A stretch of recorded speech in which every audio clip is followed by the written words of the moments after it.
Tantor Audio, a division of Recorded Books, presents Bite Back: People Taking on Corporate Food and Winning.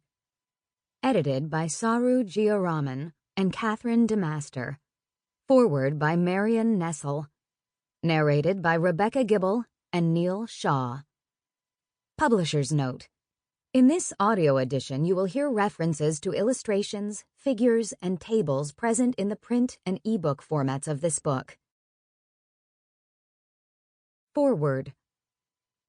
Our food system, how we produce, process, distribute, and consume food, is broken, and badly. We know this because roughly 1 billion people in the world go hungry every day for lack of a reliable food supply, while perversely about 2 billion are overweight and at increased risk for chronic diseases. All of us bear the consequences of atmospheric warming due in part to greenhouse gases released from industrial production of the animals, plants, and products we eat. It is true that a great many factors have contributed to the breakdown of our food system, but one in particular stands out as a cause. The companies that produce our food put profits above the health and well-being of the public. Capitalism demands that food corporations prioritize their fiduciary responsibilities to stockholders. If we want to reverse this priority, we are going to have to get organized, mobilize, and act. Bite Back tells us how. Bite Back is a manifesto. It is a call to action to reverse the many harms caused by the corporate takeover of our food system. It is an advocacy manual for, as Kathryn De Master and Saru Jayaraman put it, disrupting corporate power through food democracy.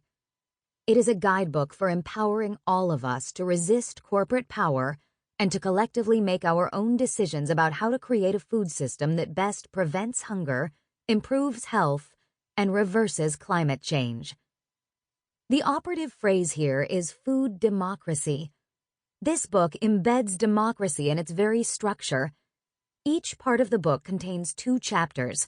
The first chapter focuses on how Wall Street's requirement that corporations stress profit over the public good has harmed workers, undermined small farmers, imperiled health, damaged the environment, and imposed highly processed junk foods on world populations.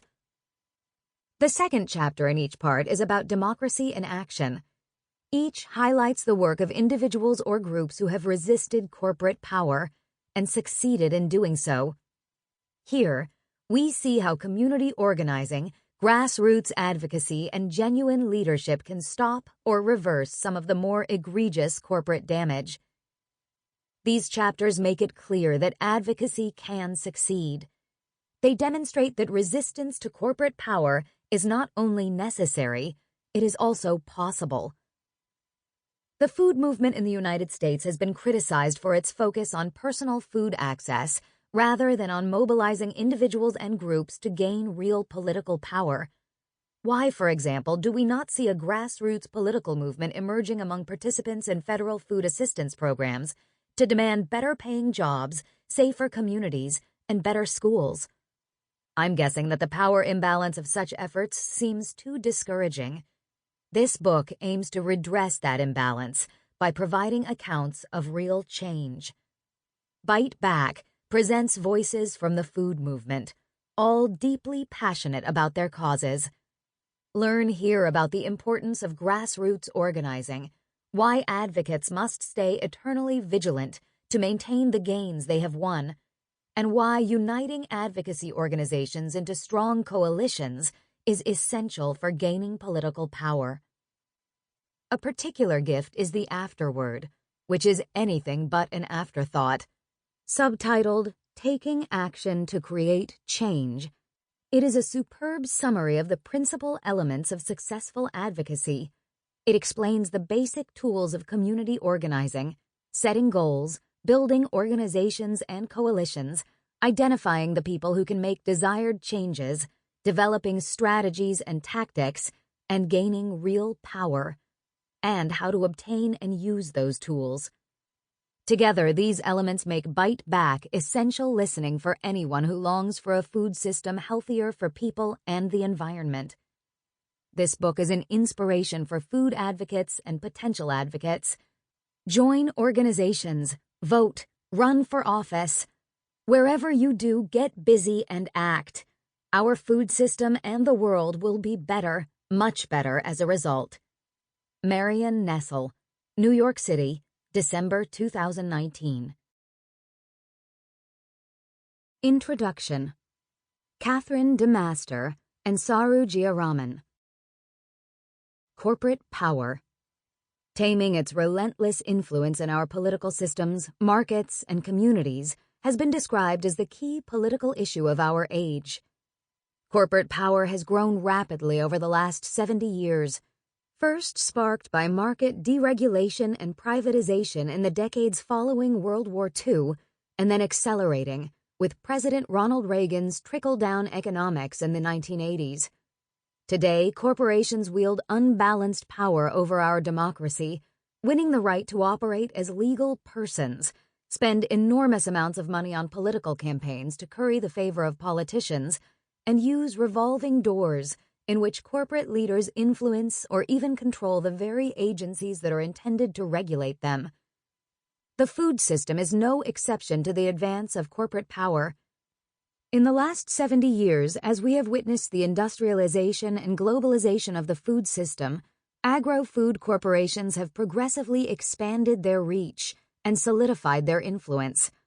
Today, nearly every food sector, from farm gate to dinner plate, is dominated by a handful of corporations that have restructured food production, reshaped markets, and radically altered what we eat. Like other multinational corporations in the United States, agro-food firms enjoy the protected constitutional rights of legal persons. They can sue and be sued, enter into contracts, make donations to political action committees, and even exercise some of the same religious freedoms that are granted to individuals. These rights and freedoms have allowed food corporations to protect their own interests and those of their shareholders over public goods, such as protecting workers and the environment. Indeed, food firms have a fiduciary responsibility to benefit their shareholders first. In decades past, a clear vision of the corporate takeover of our food system was sometimes obscured by efforts to hold corporate power in check through the enforcement of antitrust legislation, labor laws, environmental regulation, and campaign finance rules. Claiming to be good corporate citizens, food firms also trumpeted their contributions to economic growth and corporate social responsibility. McDonald's touted its recycled packaging, Starbucks its green-friendly cups, and Monsanto its climate-smart agriculture. Debates among scholars and activist groups focused on whether such efforts represented meaningful reform or simply proverbial lipstick on a pig rebranding. Now, however, such debates appear pointless, even naive. Pro-corporate tax giveaways have made it abundantly transparent not only that corporate elites hold the reins of economic and political power in the U.S. and globally, but also that they do so unapologetically. While the current U.S. political administration epitomizes unapologetic corporate elitism, the political and economic power grab of the Trump administration represents only the latest of a long-standing series of onslaughts to our democracy and our food system that have been documented by analysts for decades. Indeed, when David Korten first published the seminal contribution, When Corporations Rule the World, in 1995, he was referencing a long-standing series of economic trends that had been set in motion by the Bretton Woods institutions 50 years earlier. As scholars and activists have extensively documented, corporate control and consolidation in the agro-food system is the norm, not the exception. How have corporations typically consolidated their power in the U.S. agro-food system? Most scholarly analyses of corporate concentration and power have examined discrete sectors to attempt to answer that question. For example, William Heffernan and Mary Hendrickson's foundational studies revealed how the concentration and vertical integration in the poultry, hog, and beef sectors completely transformed the meat industry, gradually eroding the decision-making power and freedoms of individual farmers. More recently, our co-authors in this book, Winona Howder and Bill Howard, have expanded upon these analyses of agriculture and food systems consolidation into extensive studies of many components of the agro-food supply chain, from seeds to grocery retailers to soda to beer to wine to the organic sector to dairy consolidation and more. One important contribution these studies have made is demonstrating the ways in which concentration and vertical integration create conditions that allow corporate power structures to thrive. If a corporation controls an entire supply chain, it effectively creates a powerful monopoly or an oligopoly. New trends in financial speculation, as well as an unprecedented number of corporate mergers and acquisitions, mean that food corporations are also increasingly entangled with one another, and even across food sectors.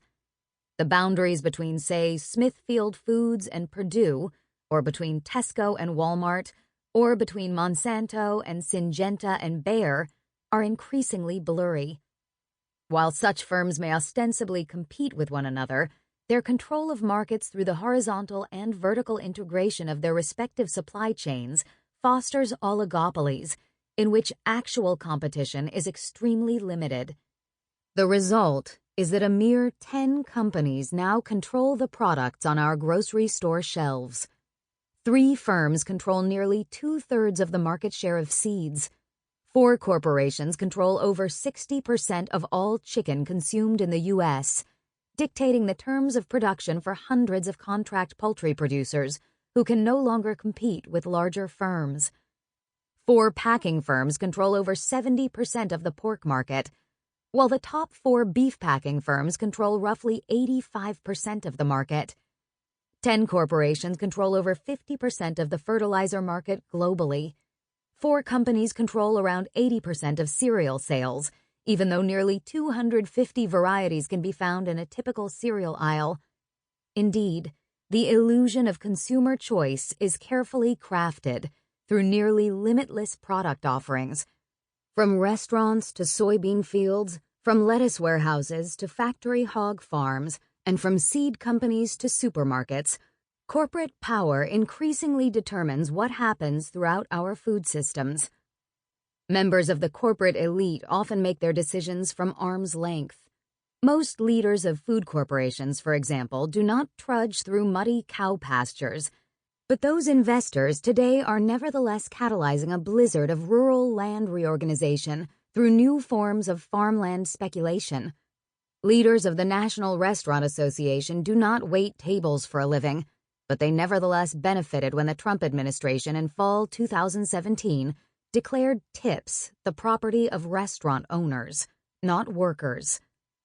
Policymakers who decided that certain cancer-causing pesticides are legal and safe after being lobbied by the manufacturers of those same pesticides do not apply those chemicals to vegetable crops with backpack sprayers.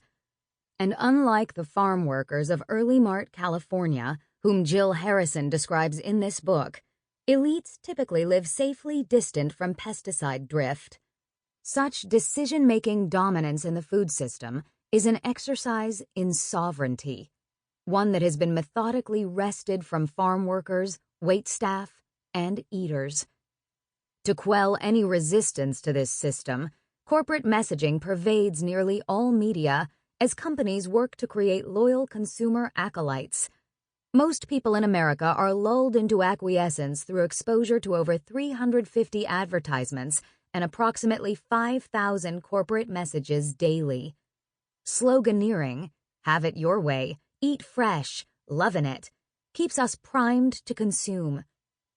Objections to this messaging are met with reminders of what Jack Kloppenberg, an organizer for the Open Source Seed Initiative, has called the planetary patriotism of agribusiness firms, promises of grand solutions to global crises ranging from climate change to hunger. This process, one in which corporations now have widespread control over most aspects of human sustenance, has been presented as natural, desirable, and inevitable. We contend that it is not. In this book, we present a vision for disrupting corporate power through food democracy, a vision in which people affected by decisions made about their food system have voice, power, and agency to collectively influence those decisions. This vision is not new. We share it with countless advocates for food system change, labor organizers battling for workplace equity, anti-hunger advocates disrupting corporate charity, farmers protesting petrochemical regimes, public plant breeders combating germplasm privatization, and nearly 200 million smallholder peasants worldwide who are fighting for food sovereignty. We argue that achieving a democratic food system, one characterized by justice and sovereignty for producers, workers, and consumers, is not a trickle-down proposition. Rather, it foments up. Impolitely. It is nothing short of a rebellion. We contend that such a rebellion involves interrogating three prevailing narratives often perpetuated about corporate power in the agro-food system. The first is what we term the inevitability narrative. In this familiar canard, corporations figure prominently as modern-day economic Goliaths, giants that march throughout the globe, crushing all who stand in their path. While it is true that many corporate monoliths now dominate, to assume the inevitability of that power overlooks history. It fails to account for the hundreds of ways that social movements have organized to powerfully combat myriad injustices, from slavery to structural racism and sexism to environmental destruction to workplace abuses. It also treats corporations like forces of nature to which immutable laws of physics apply. But as Jane Collins has incisively reminded us, there is nothing natural or inevitable about globalized corporate economic power, and viewing it as an abstract force lets real actors off the hook. Globalization is not a ghost, and it is not like gravity. It is made up of decisions and actions, struggles and negotiations carried out in a large number of specific places where people live and work. This inevitability myth misleads through cynicism, ignoring the ways that the targeted organizing of social movements can achieve and has achieved social and environmental change. The second prevailing food system narrative we interrogate with this book is the vote with our fork solution. This model for change suggests that corporate power can and should be addressed by simply opting out of the current morally bankrupt system, eating differently. Scholars and activists have repeatedly offered impressively robust critiques of the inherent limitations of this approach, but this popular narrative is nevertheless remarkably persistent. We see it in endorsements of the host of initiatives focused on producing and consuming locally sourced, healthy, and ecologically sustainable food, specifically when those endorsements fail to recognize the need for structural change. Celebrations of the local food or good food movement abound. In a spate of popular blogs, books, and articles, at farmers markets, in restaurants showcasing local foods, and on cooking shows. In the last 20 years, local food, organics, CSAs, and farmers markets have spread like wildfire, catalyzing enthusiastic popular support for an alternative food system. But while efforts to build alternatives are exciting and laudable, the cost of alternative foods remains out of reach for most Americans, including many of the workers who produce them. Many alternatives rely on a conscientious, well-heeled consumer culture, and in spite of enthusiasm for local, organic, and good food offerings and the exciting growth of alternative food systems, thus far the impact of such alternatives remains relatively modest, with the market for alternative food still a small fraction of the overall food market in the United States. More importantly, those advocating for alternative food systems have little or no ability to regulate conventional food systems. In fact, conventional food system actors continue to wield so much power as to influence the legal definitions of concepts such as organic by lobbying standards-setting bodies such as the USDA. Also, in some cases, as we see, for example, with organic agriculture, alternatives can be frequently overtaken by the same corporate structures and systems they initially set out to oppose. Absent meaningful structural change, well-intended alternatives can easily replicate wage inequities, reproduce environmentally extractive farming practices, perpetuate racism and sexism, and create market oligopolies. Importantly, vote with our fork solutions can also too easily reinforce the idea that the only power people have to affect change in the food system is confined to mere consumption.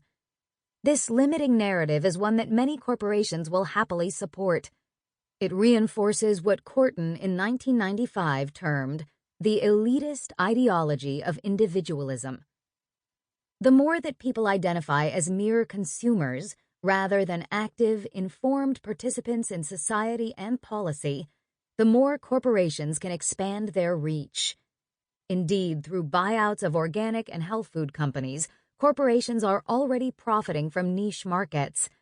But the collective power of people to rebel against the corporate status quo should not be reduced to buying organic arugula or cooking heirloom squash soup. Rather, balancing the scales of power between people and corporations will require a great deal more than shopping and eating differently. Achieving food justice will involve confronting powerful elite corporate actors who control our food system and demanding change through social movement organizing and political struggle.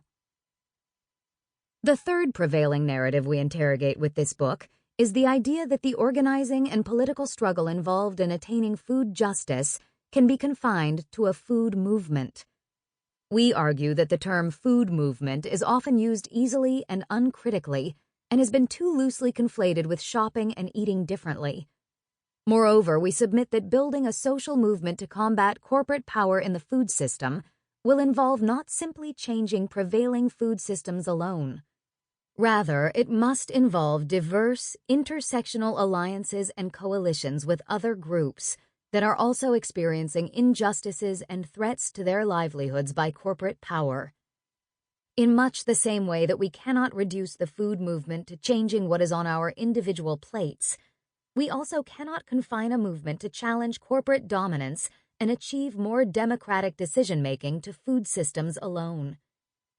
We suggest that in this particular political moment, people engaged in changing the injustices of the food system must also ally and organize with social movement efforts to battle corporate power outside the food movement. These alliances necessarily involve centering the lived experiences of those who are most marginalized by the corporate domination: indigenous peoples, persons of color, and people with limited financial means, to name only a few. Many of these efforts have been successful and inspiring. From groups such as Occupy to those engaged in Fight for $15, to coalitions fighting against the American Legislative and Exchange Council, ALEC, to critical battles for racial justice, like Black Lives Matter and gender equity through Me Too, people are standing up to corporations and the powerful elite who control them, and they are achieving victories. While not advocating the elimination of corporations, these groups have worked to reduce undue and unregulated corporate influence over our democracy and our lives in order to achieve greater collective prosperity. The successes described by the authors of this book aim to inspire advocates to work for more structural change within the food system, but in ways that also forge productive alliances with those outside of it.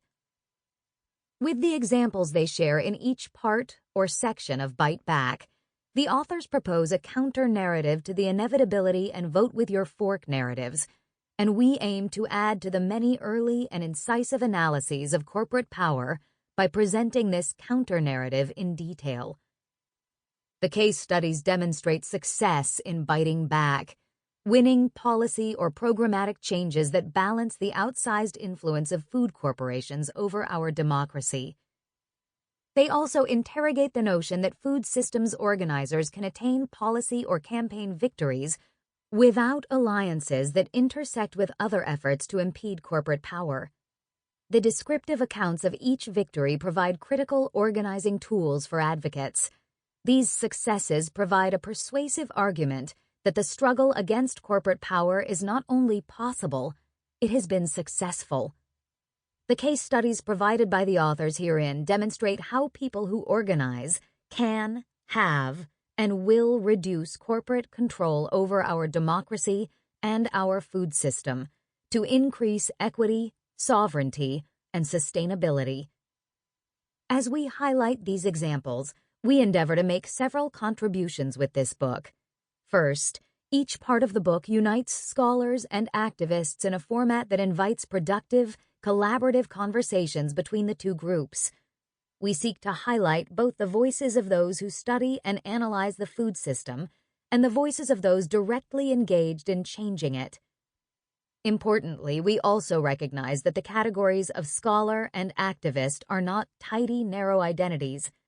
Instead, we see exciting potential for breaking down often entrenched boundaries between academies and communities through new conversations in which scholars also advocate for change, and advocacy groups engage in robust research and the dissemination of knowledge. In this book, we celebrate the fact that the authors do not speak with a single uniform voice. Rather, each of the nearly 24 contributors to this book offers a rare and irreplaceable perspective on food systems, reflecting the diverse set of skills, abilities, insights, and commitments that will be necessary to achieve food democracy. Second, this book is structured topically to highlight particular agro-food sectors where corporate influence is evident and victories have been achieved. With the topical arrangement of the book, seeds, pesticides, extraction, labor, health, hunger, and trade, we intend to show a range of strategies for combating corporate power throughout food systems.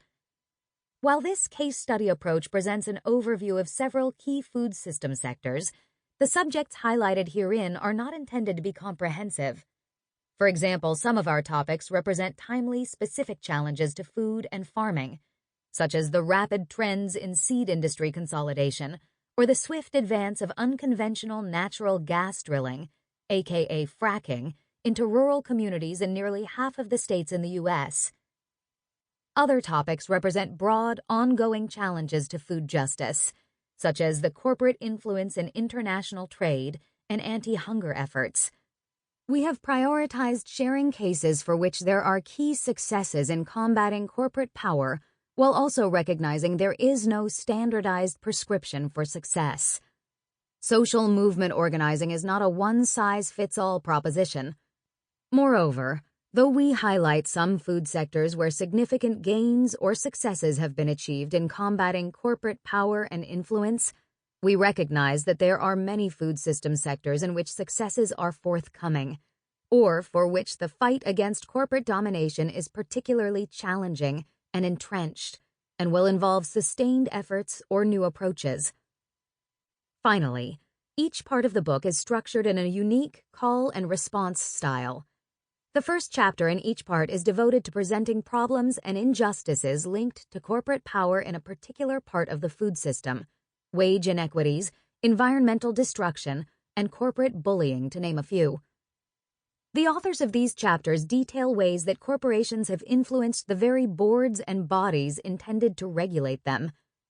They describe new forms of corporate collusion and consolidation resulting from now widespread takeovers and rebranding, as well as the consequent illusion of choice and competition perpetuated by food firms. But the story does not end there. The second chapter in each part highlights a particular story of success, how organizers, activists, and community members have combated injustices, and describes strategies that have been successful. Within these case studies, there are also lessons that show how people can effectively oppose this corporate power, even without the financial clout and privileges enjoyed by powerful corporate elites. The authors of these chapters share successful stories of resistance and strategies that people and coalitions have employed to organize together and win. So, for example, in the first of the two chapters focusing on seeds, Phil Howard details how agribusiness firms have increasingly and methodically consolidated the seed sector through buyouts and takeovers, resulting in the mere appearance of choice for farmers seeking diverse seed inputs. In the second chapter on seeds, Kiki Hubbard of the Organic Seed Alliance describes how alliances support. Sample complete. Ready to continue?